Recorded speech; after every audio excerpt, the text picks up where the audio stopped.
Hi everyone and welcome to my new video.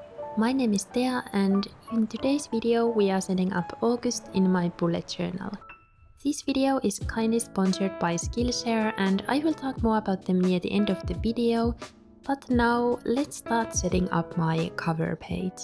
I actually didn't come up with this theme right away as I struggled a little bit with finding the inspiration. Then me and my family went to our summer cottage where I decided to doodle some random things I saw because sometimes that can give me more ideas. I was sitting at our dining table and looked outside of a kitchen window which looked really pretty with the curtains it had, so I decided to draw that, and as I really ended up liking how it turned out, I decided to draw the same thing for my cover page. I started off by drawing the main outlines first with a Pigma pen fineliner, which has been my favorite one to use lately because it has a plastic nib that is more durable. Besides the window and curtains, I drew a little vase on the kitchen counter where I'm going to be adding flowers later. This cover page was quite time consuming because I drew a lot of different things and also added quite a lot of details.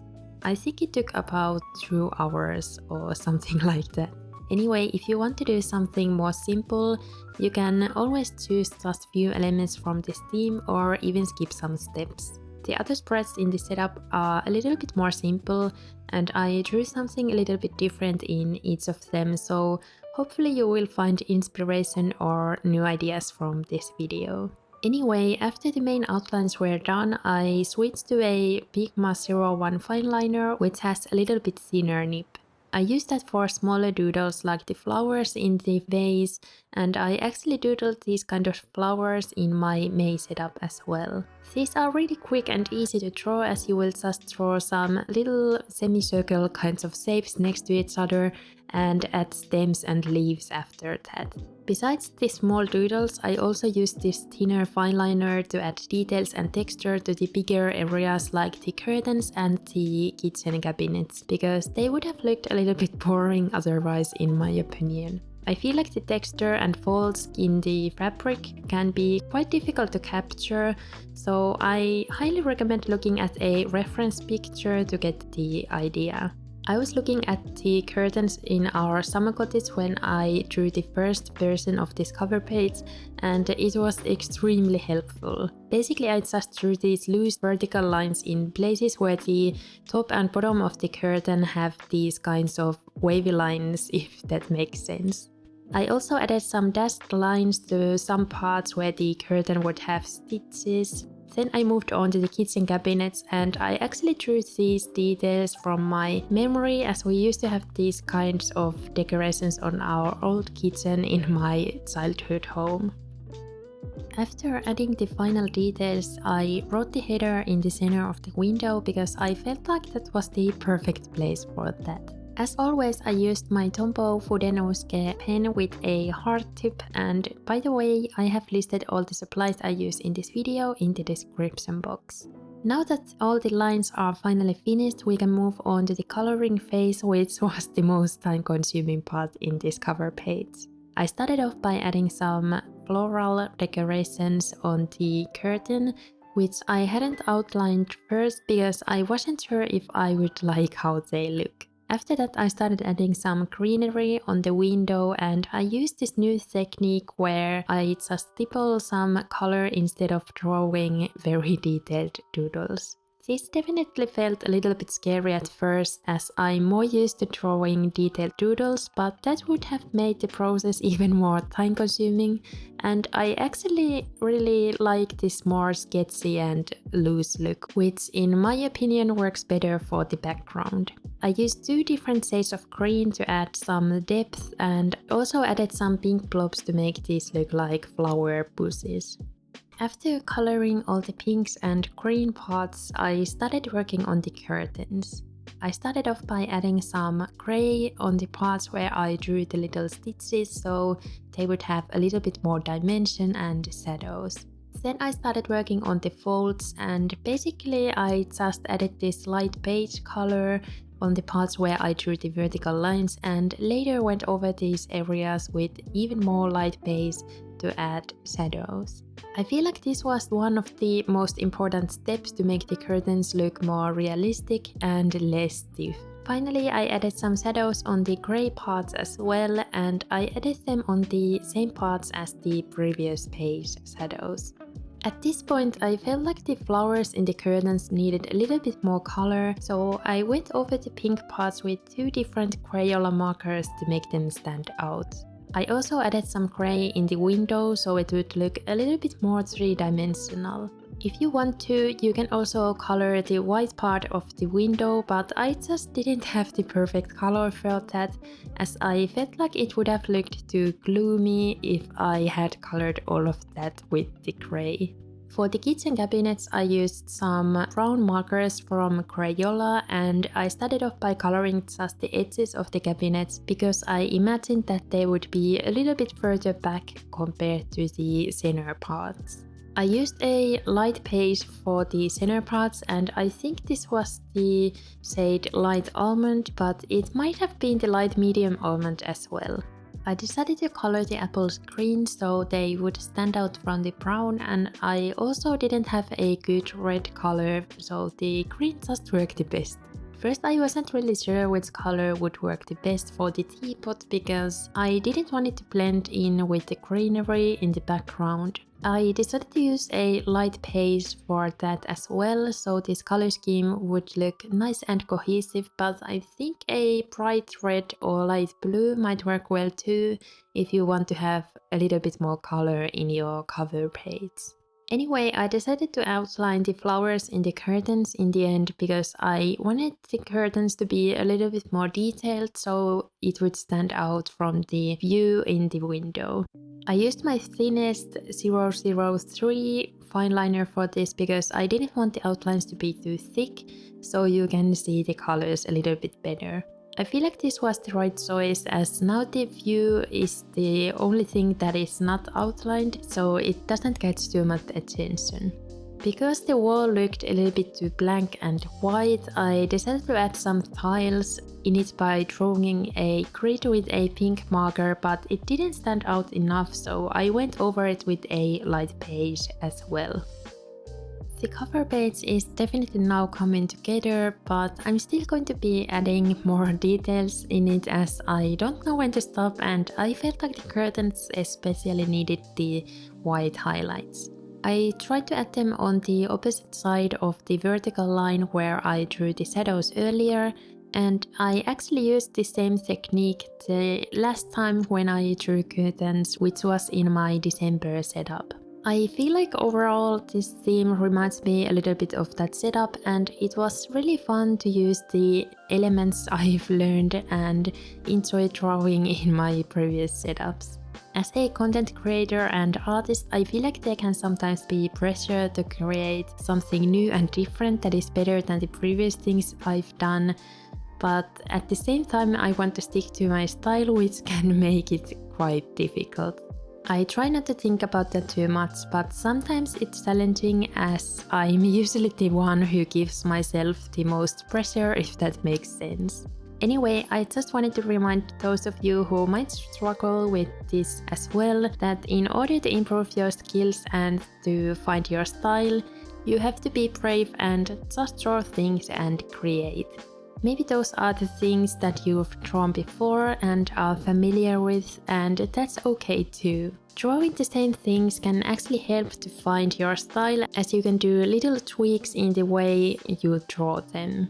Anyway, my cover page is now almost done, and I just added some final gold details and a little bit more color to the tiles. On the page on the left I made my quote page, and for this one I just drew a frame where I'm going to be adding a little quote later. I drew a few other frames in the setup later as well because I really ended up liking them, and they also reminded me of our summer cottage where we have a lot of different random paintings and frames on the walls.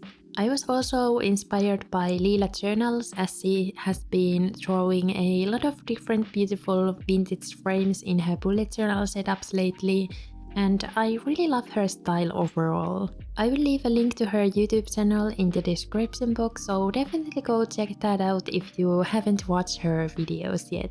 I used the same fudenosuke pen to write the word nature so it would stand out from the rest, and for other writing I used a pigma pen fineliner. For the colors I used Crayola Colors of the World markers in different shades of almond and mostly the lighter ones. I think this frame might have looked a little bit better if it was a bit thinner, so I tried to keep that in mind when I was setting up the rest of the pages. For the details I added some gold in the corners and inner part of the frame, and I think it made the frame look a little bit more vintage-like. Finally, I just added some washi tape to this page so it wouldn't look as empty, but I actually ended up switching the grid one later to a different washi that matched better with the colors. Now this first spread is done and we can move on to my monthly spread.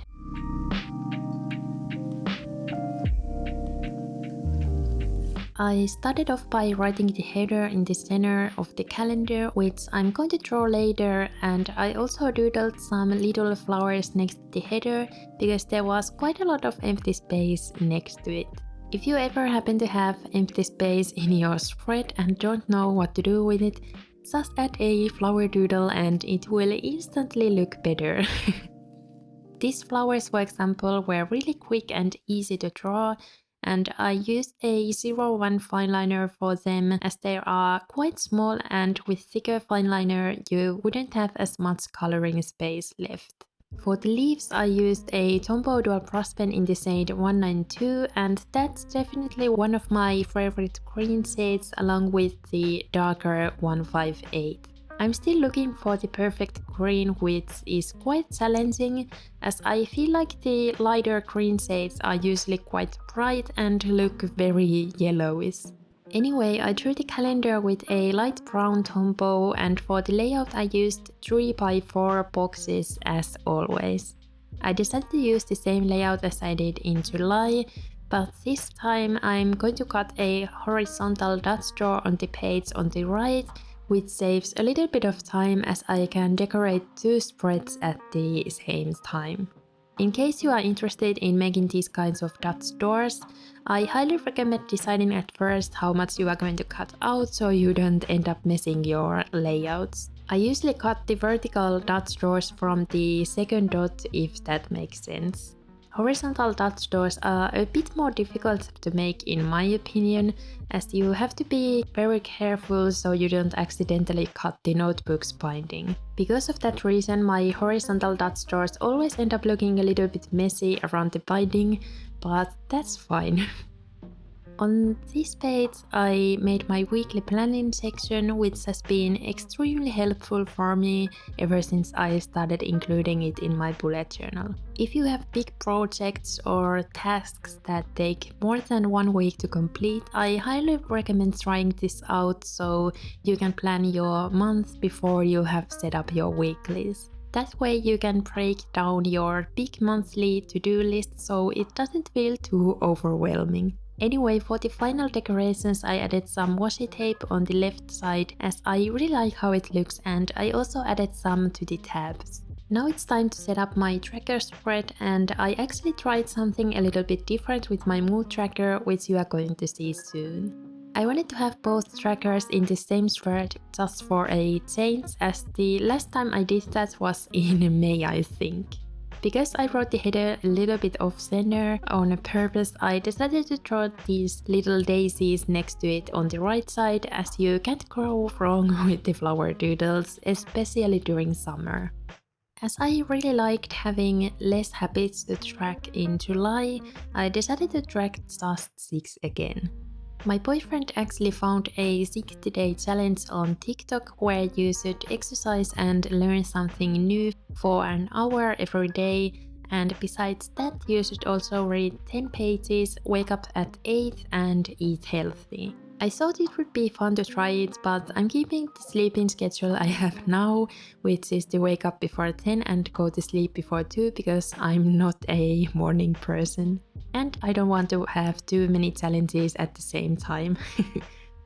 Anyway, I'm going to start this challenge in August and my goal is to read and either have a walk or exercise every day. Instead of learning completely new skills, I think I'm going to work on my art skills and maybe learn some new techniques related to that as well.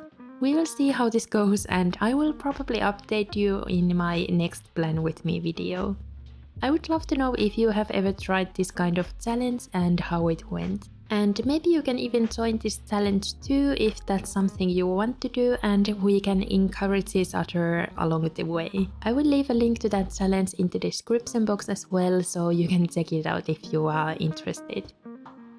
Anyway, I decided to draw a vintage frame again to the empty space in the spread as that filled up the space nicely. The illustration inside the frame was actually inspired by my May cover page as I drew tulips in that as well. The frame again was inspired by Lila journals, but I also tried to look at the frames at our summer cottage so I wouldn't just end up copying her frames.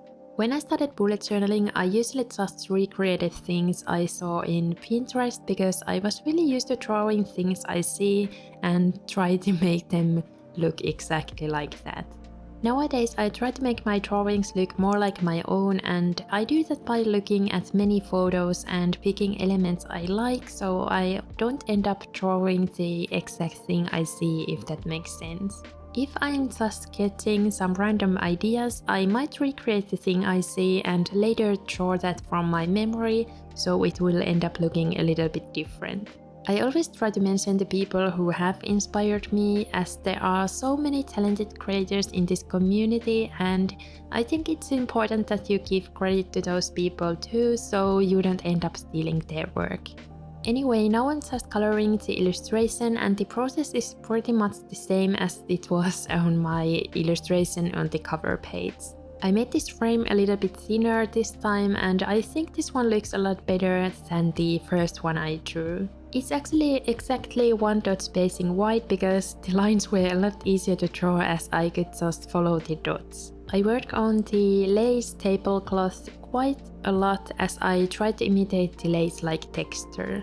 After that I colored the table with a darker brown color and for the background I used a very light pink.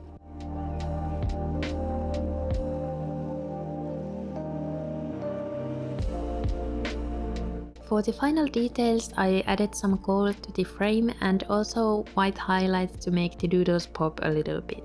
I realized that I haven't talked about my mood tracker yet, so I thought I would explain how that works as I used a different one in this setup. On the bottom I have the list of the days and on the left side I have written the different moods I like to track.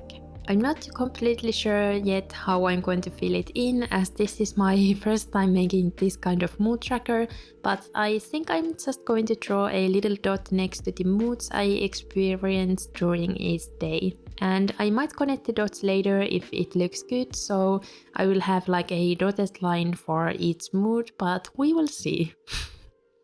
To decorate the bottom of the page, I again drew a frame and to keep things more simple, I added just a quote inside of that.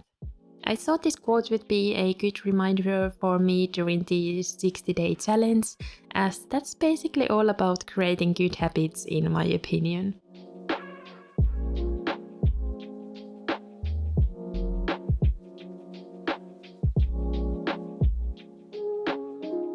For the finishing touches, I added some gold to the frame and as I always mess up at least few lines here and there, I used my white gel pen to cover the little mistakes.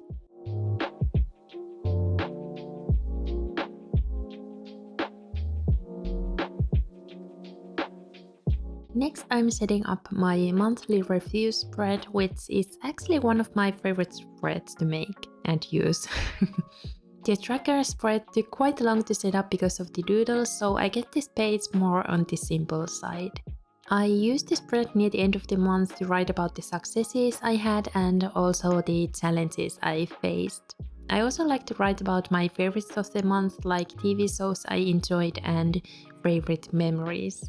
Lately I've been also really enjoying adding photos in my journal, so I left the page on the right completely empty so I have some room for them as well.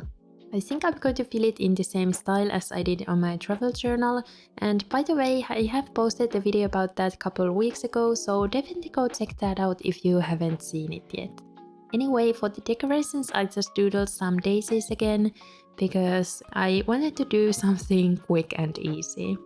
I later added some light brown kind of shadow to them, so they would look a little bit different, and this was something I did on my June theme last year. I haven't posted a plan with me video about that, but if you would like to see it, go check out my Instagram account or 2021 flip through video. For the finishing touches, I added lines on the thought section to this spread, so it would have a little bit more color in it. Before we get to the last spread, which is my weekly spread, I'm quickly going to talk about today's sponsor, Skillshare. Skillshare is an online community with thousands of inspiring classes for anyone who loves learning and wants to explore their creativity. They have a lot of different classes on topics like illustration, fine arts, photography, and graphic design. Skillshare is also ad-free, so you don't get any interruptions while exploring new skills. I've been drawing digitally for a few years now, but one thing I often struggle with is that the illustrations look too sleek and computer-like. That's why I recently took Jamie Bartlett's class called Texturizing Illustrations in Procreate. This class was really helpful and I got a lot of tips on how to make my illustrations look more organic. And I also learned how to make my own Procreate process, which was pretty cool as I have never done that before. For the class project, I drew this little plant illustration and I feel like it definitely looks more interesting and three-dimensional with the textures. Skillshare is now offering the first 1,000 people to use the link in the description box a 1 month free of Skillshare, so definitely go check that out. Thank you so much to Skillshare for sponsoring today's video. And now back to my weekly spread. I actually messed up the numbers of the calendar, which doesn't happen very often, but sometimes my brain just gets confused. I was very confused because I couldn't find the mistake at first, even though I definitely knew that I made one. I fixed it by going over the wrong numbers so they would look the right ones, and after that I added white gel pen over some parts. I have to say that I'm quite proud how this turned out because you can't really tell that the mistakes are there. Anyway, I decided to draw another window in the spread for decorations, and my intention was to use the stippling technique again so it would be a little bit quicker, but this drawing ended up taking over 20 minutes to make still. The rest of the spread took about 10 minutes to make, so if you need something quicker, you could draw something more simple or decorate the empty spaces with stickers instead. Like I said, I decided to use the stippling technique again, but I added some line work on the plants that hangs in front of the window so it would stand out from the view I'm going to add later. I just scribbled some lines very loosely so it would match my loose coloring style. For the background, I stippled some bushes in the same way I did on my cover page, and I used 2 different shades of green to make it look more organic. I again added some grey behind the bushes and also decided to make some clouds on the sky so it wouldn't look so empty. For the clouds I used a similar stippling technique but made the strokes a little bit longer, and I also tried to make the clouds look very soft and fluffy.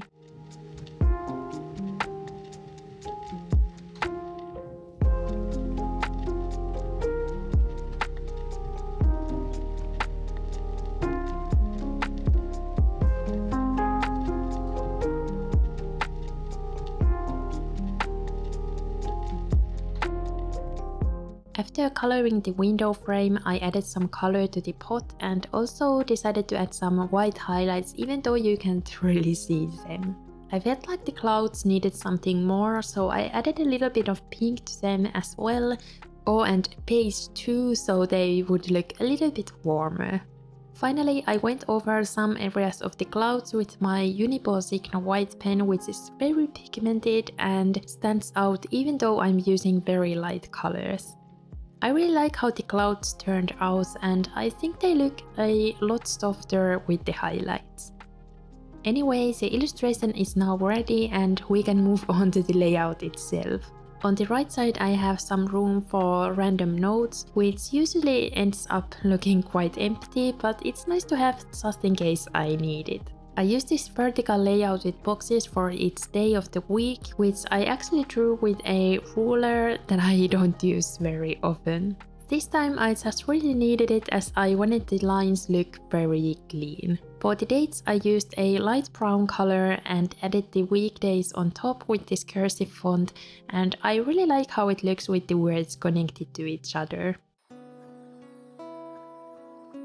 Now it's time for the final flip through of my August setup. I really love how it turned out, even though it took almost 5 hours to set up, but sometimes it's nice to spend some extra time on it.